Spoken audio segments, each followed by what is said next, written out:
Welcome all. In this video, we'll learn about theorem concerned with the continuous function.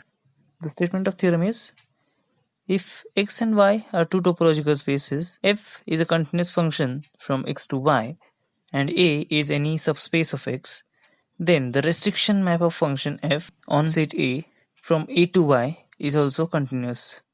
To show that this restriction map from A to y is continuous, we know that a function from x to y is continuous if inverse image of any open set in y is open in x.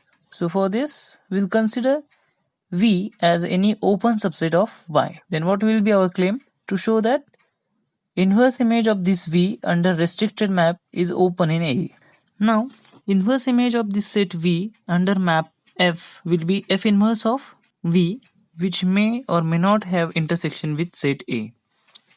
If it has no intersection with A, then inverse image of this V under F restricted on set A will be F inverse of V intersection with set A. But as we are considering there is no intersection, it will be empty set.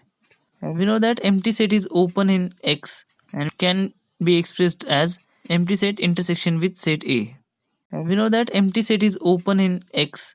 So by subspace topology, any open set of X intersection with set A is open in subspace topology. So this set will be open. And if second case is considered, that is, if there exists intersection between set A and inverse image of this set V under map F, then we will have inverse image of V under restricted map as F inverse of V intersection with set A. But as we know, F is a continuous function from X to Y and V is open set in Y. What does this mean? F inverse of V will be open in X. So what we got? We got an open set intersection with subspace A of X. And what does this mean? By definition of subspace topology, F inverse of V intersection with A is open. So from both the cases, it can be concluded that restriction of function f on subspace A is continuous function.